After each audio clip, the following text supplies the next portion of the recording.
Hey friends, my name is Youre and you're listening to the Dreambabes podcast. I'm really excited to have you, and I just wanted to say hi really quickly and give you a couple of updates about what's happening in my world before I go on to today's show. So I'm running a free tarot workshop on the 20th of May. I would love to see many of you for that. And I've also updated the free Everyday Magic course that I'm offering. And you can sign up for that at daydreamingrose.com, just on the homepage. Sign up for the newsletter and you'll receive access to that.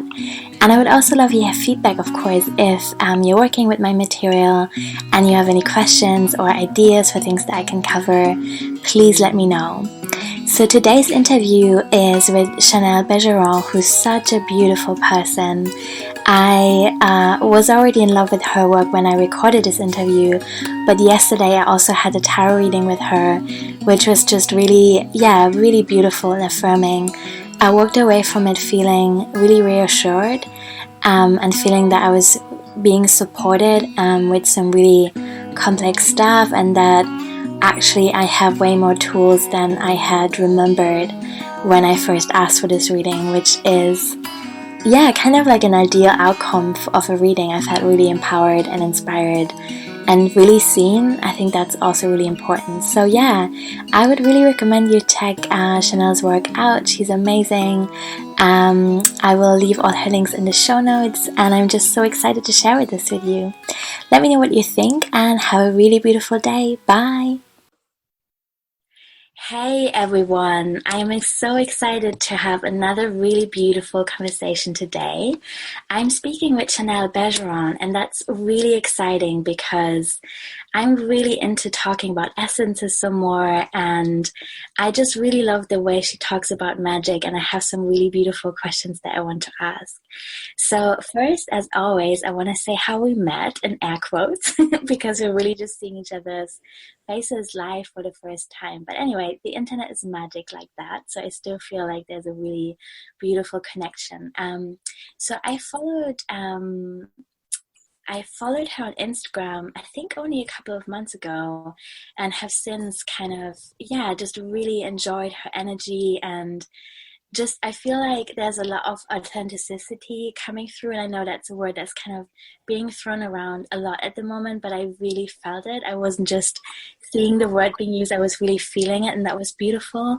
And then I explored her website some more, and really loved how she worked with plants and with magic and with intuition. And something that really stood out for me that I would love to talk about more is also that she's offering paper, like actual letters, courses where you receive a real letter in the snail mail each month. And there seems to be a lot of magic and intuition that goes into these lessons. So that's really exciting to me.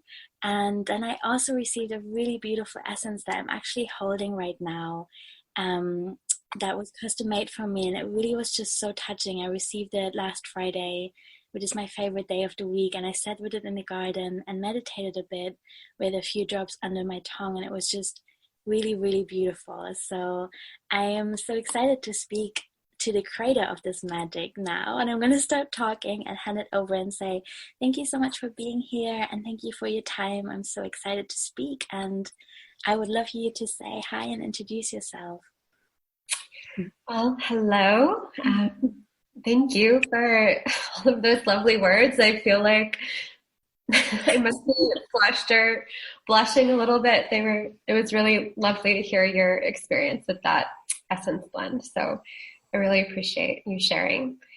And yes, my name is Chanelle, and let's see, we were kind of just before we started recording talking about titles, and I always myself have had kind of this weird relationship to titles. When I was younger, I would like staunchly refuse to call myself anything. Even when I was very clearly a poet or a swimmer, I was like, I'm just me. I do these things. So, and everything in my life feels really interconnected. So it's kind of funny to think of titling oneself, but for the sake of this, I will say that I am an intuitive herbalist. I am a flower essence practitioner and creator. I'm an experimental sound artist and a poet. Thank you. That's beautiful. Yeah. Yes. I would also love to know, so one of the first questions that I always ask, because I think it's such a beautiful way to ground a conversation with people that are not with us in time and space, is where you are in the world and what nature is like around you. Yeah, so I am currently sitting in Raleigh, North Carolina. It's a really lovely day today because it's been really hot, which I kind of start to shrink in the heat a little bit. But yesterday and last night, this cold front moved through and it dropped into the 30s in the night. And so this morning I woke up and the sun is so bright. And it just kind of, when I looked out the window, I was like, oh, here we go again. It's going to be 76 degrees or something outside. And I walked out and it was like 50. So it's one of those deceivingly bright days. And the air is really chill and there's a bit of wind and everything is still thriving that has been blooming. So it's just an interesting kind of combination of natural world experiences right now because of the temperature mixed with the bright sun and all of the flowers and the bird sound. That's beautiful. Are you near Asheville? I'm always really jealous because I feel like so many people, I feel like the coolest babes all live in Asheville. It seems to be like this really cool hub for all the herbalists. Is that true? And have you been? Yeah, so so I just moved to North Carolina about 2 years ago. Actually, I guess it has been 2 years as of April. So I'm still getting to know the area and stuff. But I believe Asheville is about 3.5 to 4 hours away. I could be making that up. I've been there twice in my life, and the first time was many years before I moved to the state. And the second time, I guess it was not this past summer, but the summer before. And I drove from Raleigh with my partner, but I can't remember how long it actually took. So yes, Raleigh's in a different section of North Carolina, but it is true that there are a lot of herbal babes living in and around the Asheville area because that area, especially the foothills of the Appalachians, I think it is the most diverse, or it contains the most diverse amount of plant life in the whole country, the whole United States. And it's in part because of how old it is there. But it's just extremely lush and there are so many forests and waterways and just the natural area is really kept intact there. Whereas here, Raleigh is the capital of North Carolina. It's way more of an urban landscape, a small city.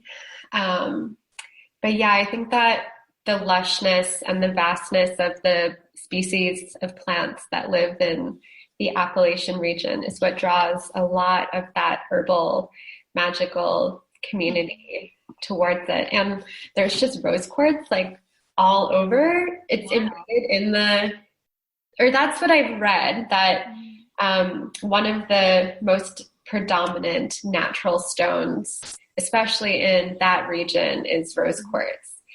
So that would also, at least in my kind of interpretation, explain why people are like, oh, I'm going over there. So yeah. That's cool. I'm always so amazed about the distances in the States because if you drive 3.5 hours in Europe, you're probably in a different country. I know. It's so true. And it's funny because I grew up in the Northeast. So for the most part, and when you drive 3.5 hours, you'd probably be 2 states away. But in the Southeast and in other parts the West Coast and the whole kind of like Southwest area, you could be driving for 10 hours and not be in another state. So it's just the United States geographically are really strange. Like, just, I feel there are so many time warps. There's something that people go through to travel in the US, but yeah. Yeah, cool. I would also love to know what you're most excited about at the moment. That could be anything from like things you've seen on the internet, or things you've seen on a tree, or things in your heart. Yeah, well, I just have gotten so much energy since things started to kind of sprout up here. And I think that's the thing that's kind of got my attention and my gaze and focus most. Is just, I love the winter. That's probably my favorite time of the year. But as soon as the energy and the actual season switched to spring, it's just been like, so I've been feeling so vibrant and so kind of just energized in this way where I'm like, there's constantly something that I'm being surprised by and invigorated by. And I'm like, I could stay up until midnight just making tinctures or like reading a book or whatever I want to be doing. So I think that the world around me, I guess, has been such a huge focal point for me recently, because there's so much. And this is the first time that I've lived in this area that I finally feel I'm connecting to the landscape. And so that's been really beautiful for me, because when I first moved here, I felt so resistant. And I didn't feel like I was invited to be in nature, which sounds kind of weird, but I don't really know how to describe it other than I didn't feel I was being invited to even like pick a daisy or something. And now that I've been here and I've been working more with just like settling into this space and loving North Carolina despite its faults, socially speaking and politically speaking, I just feel like that switch in my openness has really allowed for me to actually connect to what is going on around me. And so I've been like drooling over redbud trees and like obsessed with the periwinkle flower. And I just wrote this really long essay on periwinkle flower essence and did all of this research on it. It's so wild that that plant is not talked about anymore. Whereas like, you know, even 100 years ago, less than that, it was still being used medicinally. But I don't think I've ever heard any herbalist that I've learned from talk about periwinkle as a medicine. So yeah, there's just a lot going on out in the world. And I guess that's what is exciting to me. Yeah, I find that exciting too. And I had never heard of that plant, to be honest. So I love rediscovering secret things. Yeah, for sure. Can you tell us a little bit more? So you already touched on working with flower essences, which is really magical. And I would love to hear a little bit more about what magic means to you at the moment, like both as a concept and maybe on a day-to-day. What is your favorite practice kind of way? Yeah, so I guess that, I don't know, magic to me is something that is really natural. And I do believe that like there are times to make huge rituals out of life and celebrate life and markers, especially like seasonal markers and stuff. But for me, magic is something that is really just ingrained in the way that I walk through my days. And in part, it's because it was always around me when I was younger, and I always sought magic out when I was younger. And so because of that, like, it's infiltrated my system. And I really believe in just kind of this idea of almost like a practical magic, where it's like you are bringing love and adornment and attention and intention into your world and into your rhythm and into your days. And, just because it's like a random Tuesday in the universe doesn't mean that it's any less magical than Beltane or whatever. And sometimes magic, on that same token, sometimes magic is really dull, and that's fine. But there's this one book that I received when I was probably 7 from my mother. It's called Wise Child, and it's by far one of my favorite books of all time. And I love it because it really talks about magic in this way that is very accessible and very much in that vein of like just living and being alive is kind of magical. And so the chores that you do, these mundane tasks that seem so boring or that you're wasting your time, are actually magical acts, and playing the harp and like paying attention to the world around you, and not just, you can't get magic from looking at a computer screen.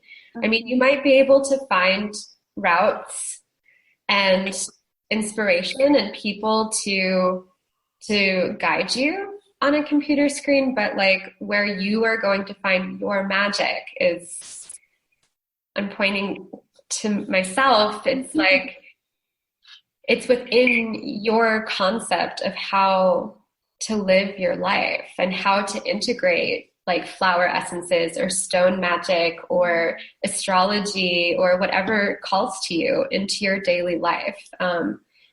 Because without that work that you put into it, and I mean work in this way of like kind of those chores or those daily tasks or rituals, it kind of falls flat, or it's this like lofty experience that is really hard for most people, I think, to wrap their heads around. Like, and I also think it's something that's really practical and really easy to access. Magic has always been that way. And so I really like talking about it in this way of like anyone can have it and anyone can practice it, by bringing it down to earth and like by bringing it down to like how you spend your mornings. Because for me, just to kind of go into that second part of your question, like the morning time, I'm not a morning person. I've never been a morning person. But when I wake up in the morning, if I don't set my tone for the day, which is a magical act for me, then my whole day is going to be messed up. So it differs for me, but generally speaking, I start my day with a flower essence and some water and also some coffee. I'm a very liquid-oriented person, so I'm like got all these liquids on the inside, and I love taking a shower or washing my face in the morning. But it's like I have to be able to set the morning, almost like the morning is an altar space for the rest of the day. And I like dress how I feel, and I put on my special jewelry that I love, and sometimes I'll write in the morning if I have a really potent dream or a dream that I kind of just like feel I need to write down. And I love having breakfast. I love toast and Marmite and butter and dark black coffee. So those are ways in which I every day will just in some order orient my morning to walk out into the rest of the world, because it's this like sacred time to me, where you're just waking and you're in your space and it's still warm and you can still be private and tend to your ceremony, right? And then you walk outside and all of a sudden the world is there and you have to face it and it has to face you. So yeah, of course, we could be morning twins. I feel like exactly I've never been a morning person. I'm really slow in the morning, and I usually only start working between 10 and 11, even though I work from home, so I don't even commute. And it was so different when I had an office job that required me to be there at 9, it was such a struggle. It meant getting up at 7 and then leaving the house at like 8:15 or something. And an hour and 15 minutes is just not a way to start the day for me. I need about 3 times that much. And yeah, I feel exactly the same. I also have flower essences and lots of liquid in the morning. I don't drink coffee. So my mom told me that I would stop growing when I was little when I started. So, and I'm tiny, like I'm so tiny. So I never was like, oh no, I definitely need to grow a little bit more. So I never started drinking coffee. But yeah, I can really relate to that, just slowness and intention and sitting with plants and the privacy and the quiet and the still having the connection to the dream world is so beautiful, and like really slowly moving through that liminal space. Yeah. What do you would recommend to someone? I really loved how you talked about magic being really accessible and just part of our lives, and we can celebrate that in really massive and big ways, but also in really small and everyday things. If someone is asking you, they're feeling a bit out of touch with enchantment and magic, what would you recommend to them as a first step? That's a really good question. And I don't know, the thing that like immediately popped into my head was to start every day opening your curtain and opening a window. And it's sometimes I think when, at least from my experience and from the experiences I've had working with people, that disconnect of feeling, you know, the disenchantment really comes from feeling that disconnect of like yourself with the world at large, or with even just something as simple as your front yard. Because it's hard when you feel isolated within yourself to find enchantment in other people or other places or what you're doing. And so there's this beautiful act of kind of like unveiling when we move a curtain to the side. And then when you open the window, there's just so much that comes through. You know, maybe the wind will come through. Maybe there's a lot of like robin song happening, and maybe, you know, your pokeberry just went into bloom, and there's sunlight, and there's so much that you can access and gain from simply looking outside of yourself. And sometimes it's easy to do that in just one contained place.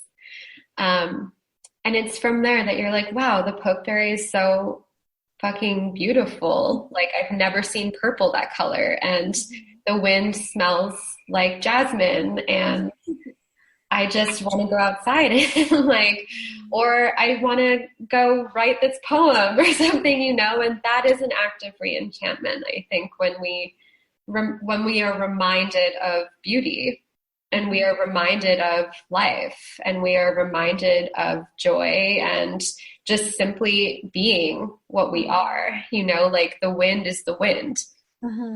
And the jasmine is the jasmine, and those things are just very much of themselves, and they can like intermingle together, obviously. But I think it's really empowering to remember who you are, and that act of remembering that like other creatures are who they are can help to reinforce like, oh, I'm me, and I'm a poet, and I just wrote this really amazing poem about jasmine and the wind and whatever.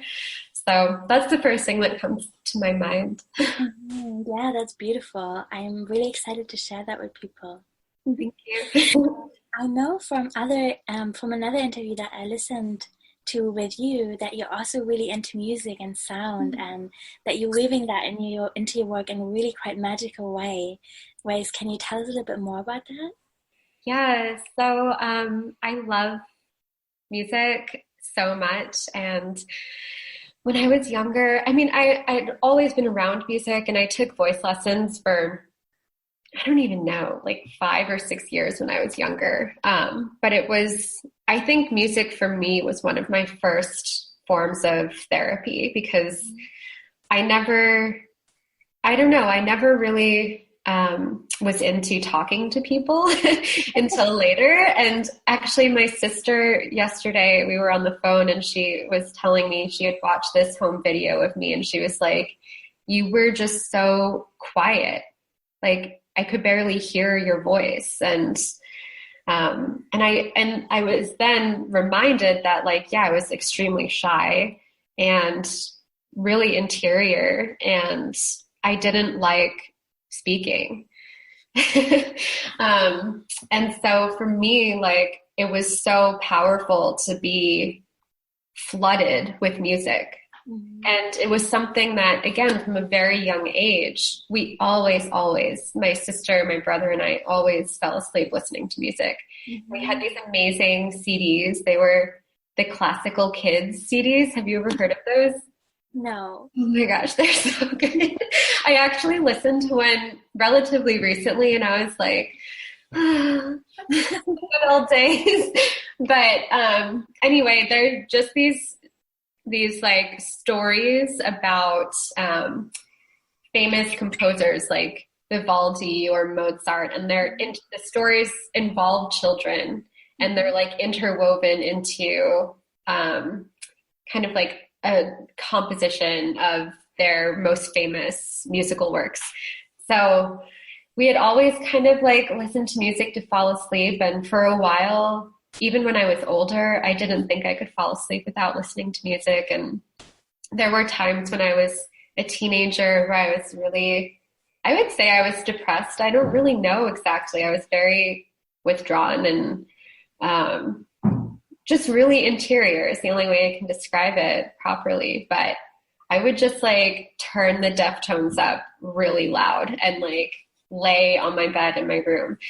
So music was always extremely therapeutic for me. And I could hear what I was feeling in music. And so then when like emo music became popular, I was like, oh, thank God, like I'm understood. And it just was always like one of the easiest ways for me to express myself. So I would make mixtapes for people and mix CDs for people. And if I had like a crush on someone, I'd be like, you should listen to this song. And so music was always just there in this way that other mediums weren't for me. And I guess it was in 2010, I started to really, it was like 2009, 2010, I started to really take my own idea of music more seriously. And at this point, I was starting to get introduced to these like really epically gorgeous, totally weird musicians from Finland. Mm-hmm. And they changed my whole life. Because I had heard like noise music before and experimental music before, but it wasn't until I heard these three women mostly that I was just like, oh, I get it. Like I get how I can also express what I'm doing. So, or what I want to be doing with music. And I just started gathering different gear to me. And yeah, I've been kind of performing ever since. And let's see what else. Yeah, all of my music is improvised. It's all kind of like sound collage. So some sounds are ones that I've recorded and found. Some are from cassette tapes that other people have recorded. I make up a lot of the sounds that I'm using with my voice or with like the textures of fabric. Mm-hmm. And it's a very energetic process for me. So when I'm playing at a show, it's always going to sound really different because it's improvised, one, but also because I really feel like the space and the energy of the people that are in the audience completely and totally affects what's happening. Mm-hmm. And I've been doing it for long enough that I'm like, yeah, every space is so different. And so in a way, when I'm making music, it's similar to how I make flower essences. Mm-hmm. And I will use them in my set. I don't usually give them to people, but I'll like drop a few drops on my table that all of my gear is on, which I kind of set up like an altar space.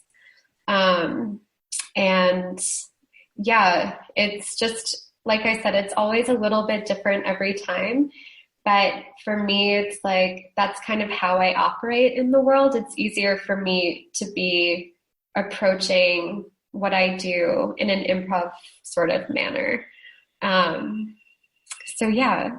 Yeah. Oh, and I just started bringing my Celtic harp into the mix, and I went on a little 3-day long tour recently, and it was like the second, third, and fourth time I'd ever played the harp in front of anybody.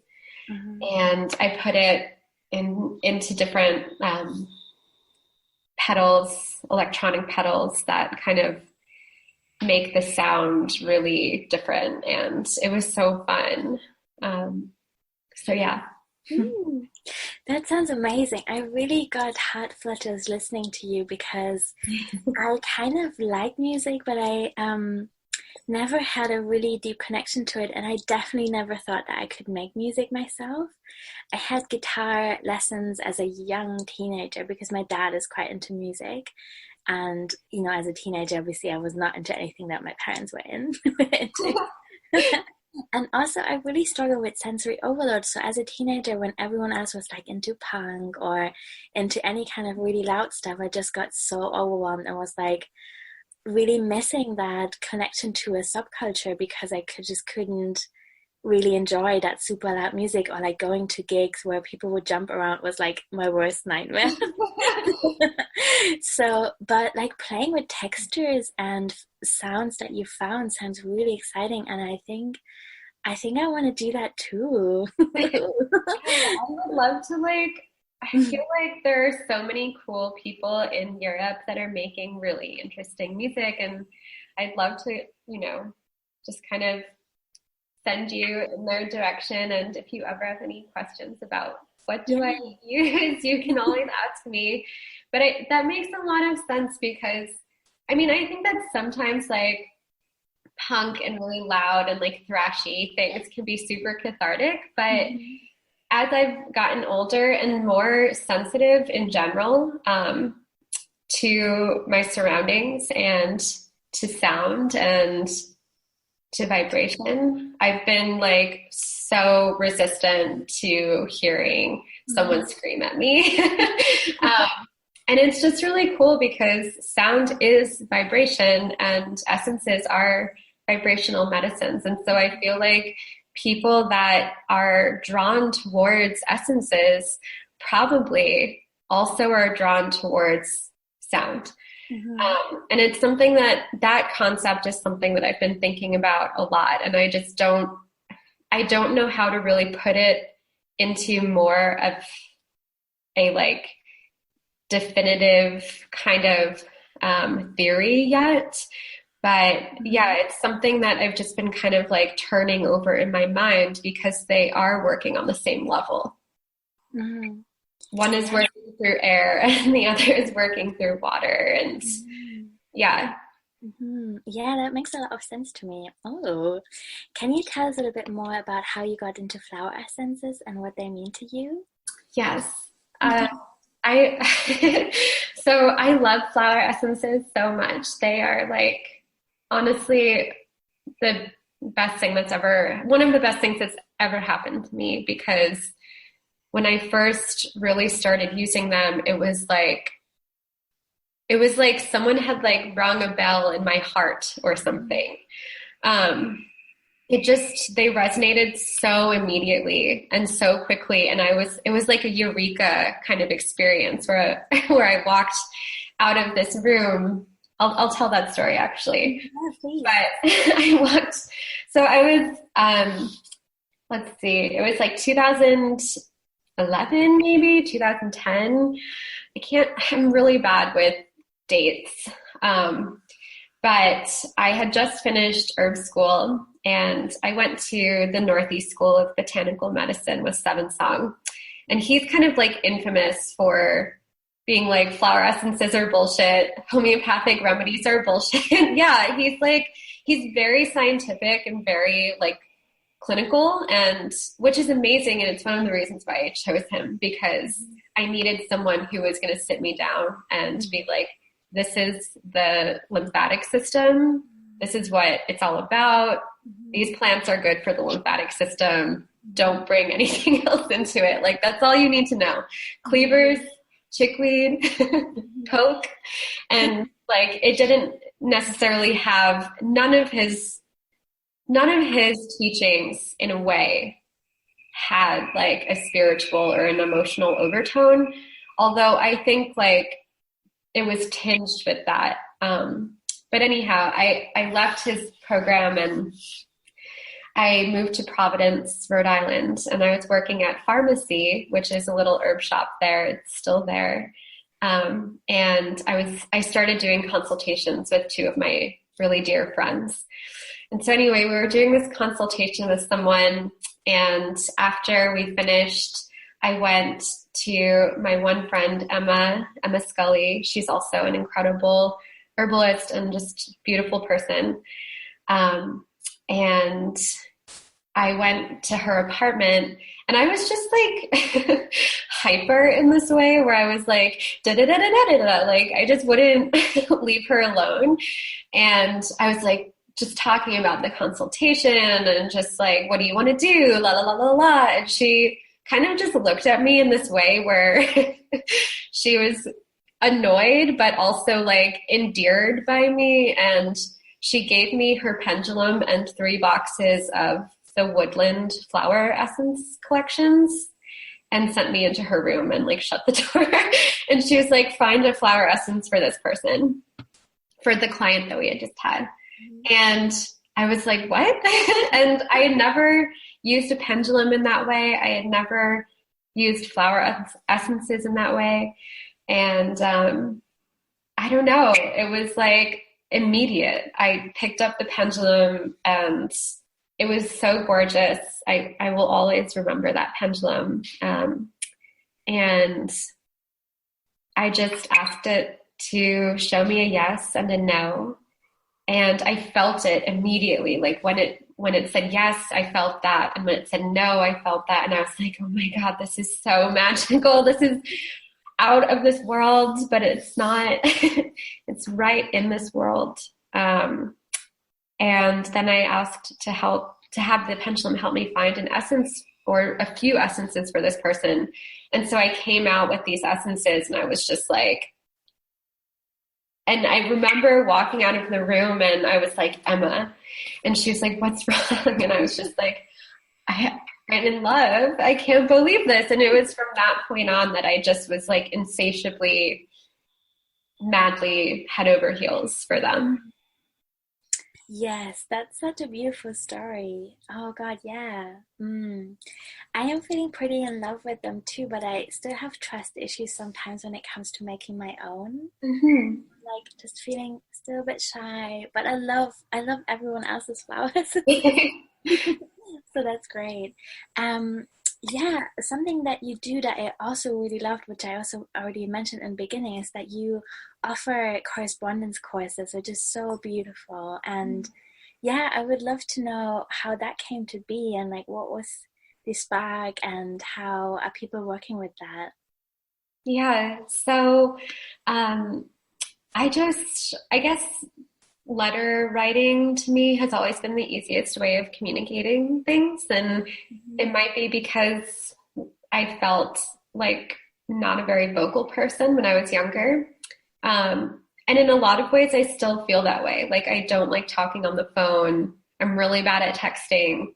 It's hard to be in touch with me unless you're right in front of me, or via letter. And so that's been kind of this theme throughout my whole life. And I would write these like beautiful love letters to all of my friends all the time. For years, I was doing that. And this past year or so, since I started getting more busy with the apothecary stuff, it started to take this back seat. And I really missed it because writing a letter is it's just, I don't know how would I say this? It's just like, it allows you to actually think about what you're saying before you put it down and before you let it out of yourself, which I really appreciate. And And I feel like it's this extremely intimate form of communicating something to somebody. And that's really important to me as well, because I have like a quadruple Scorpio in the first house, and my moon's in Capricorn. And so there's this like depth of intimacy, which I seek and which I try to constantly be giving to people and seeking from other people. Mm-hmm. And so letter writing was a really good way for me to do that if I wasn't going to be face to face with someone. And when that started to dwindle because of just getting busier and lots of stuff going on in my life in an external way, I was just kind of like, I really miss writing letters. And at the same time, I was like, I want to start really taking teaching more seriously. Mm-hmm. Just because I love teaching, and I've done it kind of all over the place, but mostly in smaller, like workshop style settings. And so I was like, why don't I just combine the two together and see where that takes me? And it's been really fun and really, really challenging at the same time, because it requires a lot of focus and attention. Mm-hmm. And I've kind of had to like switch my method a little bit recently, which I'm actually really happy with. Before I was writing people individual letters with like their own intuited plant, or one time I sent someone honey. One time I sent someone like an oil, just oil. So I would write these kind of like materia medicas for them and give a little sample of whatever the flower or the substance was, and then send it off. And recently I was like, this is just not sustainable. And so I decided that I was just going to do a single plant or a single substance or a single environment or stone. And that's for the Mailing Moons course. And every month I use my pendulum to find what that month's moon will be about.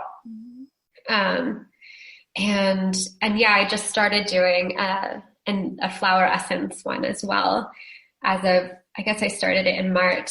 And it's kind of similar. I'll use my pendulum to pick out an essence for that month, and I write a little description of it and different ways to incorporate it in your day and do like work with it, and really get to know it more. So yeah, it just seemed like a natural way to bridge two things that I really loved. And I'm just honestly, like, when I get a letter in the mail, it's the most exciting thing.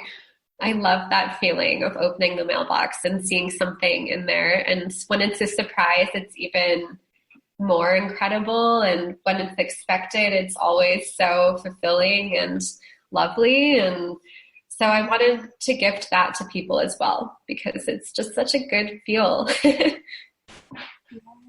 it really is. I love receiving posts from you so much. It's like, yeah, well, the surprise is really beautiful, and then you know that this other person has touched, like physically touched a thing that's now in your own hands, which is so beautiful. Yeah. Are you working with the tarot as well? And if so, how is that kind of coming in, and how's that feeling? Yeah, so I do work with tarot cards. I received cards from my mother when I was really young. I was like 6 or 7, and I've been using them ever since. I mean, when I was that little, I wasn't like going out and reading cards for people. I think I started really doing that when I was closer to like 18, 19. I was like, I can look at your cards for you. And then I took it more seriously once I got even a little bit older than that. And so it is one of the services that I offer. I do offer 30-minute and 60-minute long tarot sessions for people. And they're really, really fun. And always I'm learning something new about tarot cards anytime I read for somebody.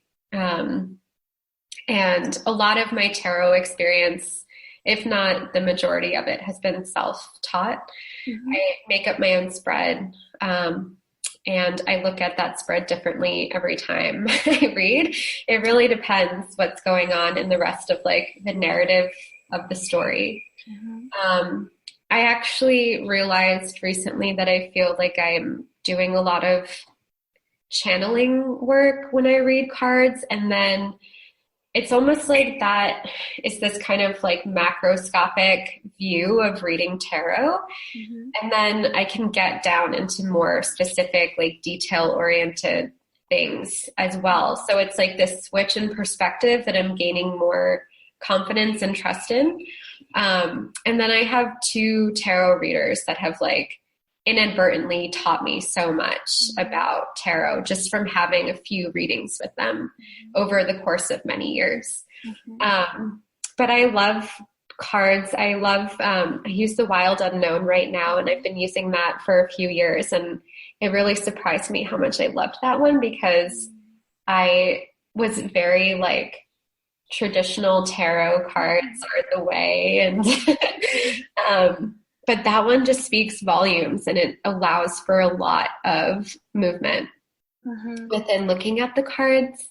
And I did offer this little tarot course in the winter. It was like an 8-week long online course, and it was really beautiful and fun. And I think I'll probably do it again, not in the summer, but in the winter time. It feels like the autumn, winter feel really nice for trying to delve into tarot a little bit. Yeah, I agree. Yeah. Do you have a favorite card at the moment that you feel really connected to? Wow. I don't know. I feel like that is so changeable, but I guess if I were to say in like an overarching way, a card that has been a theme for me in all of my readings, pretty much almost every reading I've ever gotten has contained the High Priestess. And so I really resonate with that card, and I just love the imagery on that card. Every time I see, no matter what deck it is, I love the imagery on it. And then I guess any of the like minor arcana fire cards, so the wands or the rods, whatever your deck is. I had a friend pull a few cards for me on New Year's of this past New Year's, and I think we pulled like 5 or 6 cards, and they literally were all minor arcana fire cards. And I was like, I guess I got to start embodying that kind of like mundane fire energy. I'm down, because I oftentimes feel like a really watery person. And so it was cool that many little reminders started popping up all at the same time. So I've been kind of like keeping those in the back of my mind for the past few months as well. Yeah, that sounds beautiful. Do you have a favorite one? Oh yeah, I do. In my birth chart is a bit, actually a lot earth deficient. So I'm really watery. Last year I just came across this tool online where you can't just see, which star signs the different planets are in, but also how dominant they are. And you can calculate how dominant the different elements are in your overall chart. And I'm 47% water, which makes total sense to me. But I only have like 7 or 8% earth. So it's always been an element that I'm really drawn to and have been just thinking and dreaming about so much. And what I like to do at the beginning of the year is to choose a card for the year rather than to draw one, because I think drawing just one can there can be some anxiety around that, because what if it's like a really bad card? I personally don't think there are really bad cards in the tarot, but still I would have some feelings around getting the 9 of Swords for the year ahead or something. So I really like to choose a card, and then each month I kind of come back to it and draw 2 cards around my relationship to that card and how it's developed over the year. And this year I've chosen the King of Coins because I really want to think about my relationship to money and holding space and stability and growth in quite slow and sustainable ways. And I also want to look at my ideas about how that relates to patriarchy and political systems and kind of the resentments around King of Coins figures that I have in my life, and how I can embody that kind of energy in a positive way is really something that I would love to learn. So yeah, that's my card for the year. I love that idea. That's so brilliant. That's just like, yeah, I feel like with tarot, a lot of times people get really nervous and they're like, I'm just in general, my clients and stuff, they're like, what if this happens? And I'm like, let's just pull the cards and see what comes up. And I do remind people that like tarot is not, it's not just a literal thing, you know, and oftentimes when I look at things, they're not very literal. Like it's not literally what's depicted on the card, I guess. So it's just really nice to kind of have agency in that process where you're like, I know that these can be kind of like fate or divinatory based cards, but they can also be talismans. And so I really love that you took that approach, because I think that oftentimes that side of tarot is not really explored as much as being like, okay, so this is this spread and I just pulled it for you and da-da-da. And I used to always pull a talisman card for people at the end of my readings with them, and it kind of just like ebbed out a little bit. But now after speaking with you, I feel like I'm keeping that, call it back in. Yeah. I would love to talk about that some more. That's beautiful. And I would love to talk about a lot of things a lot more, but I want to respect your time and also people's attention span. But the really happy news is that my podcast is now a weekly show. So there's been so many beautiful people like you that I really want to have on the show again if you want to. Yes, so please. That would definitely be an option, because whenever an interview ends, there's so much more to talk about. And in some ways, it's really beautiful to kind of introduce the whole spectrum of what someone offers.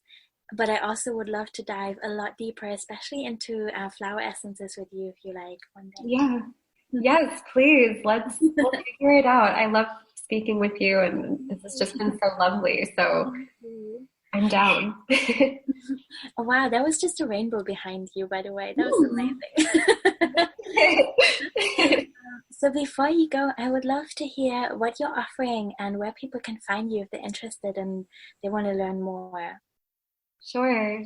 So yeah, we've kind of talked about a few of those things. I offer flower essences, single flower essences or blends, as well as some tincture blends and some tisanes and teas. And I'm a really huge liquid person, so I'm really into tinctures, and I just started getting really into oxymels because one of my students doesn't use alcohol.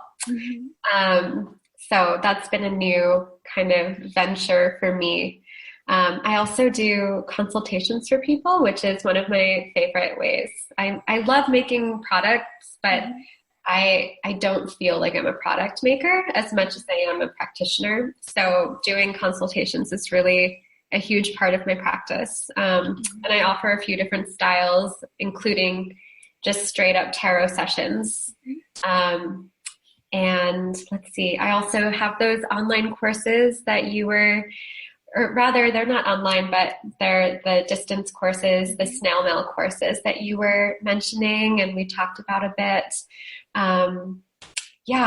My website has a lot of info on it about different things that I like to do and that I offer. So the way to find that would be to go to www.moonbymoonapothecary.com. And I'm also on Instagram. It's Moon by Moon Apothecary is the handle. And I just deleted Facebook because it drives me crazy. So I'm not on there anymore. yeah, and you can always email me.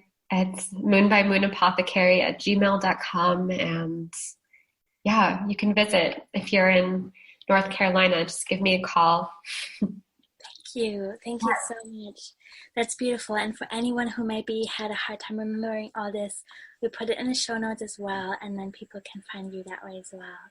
Thank you so much. It was really beautiful to talk to you, and yeah, thank you so much for all your wisdom and all your insight and everything that you shared. Thank you. Thank you so much, Yarrow. You're the best. You're the best too. Bye. Bye.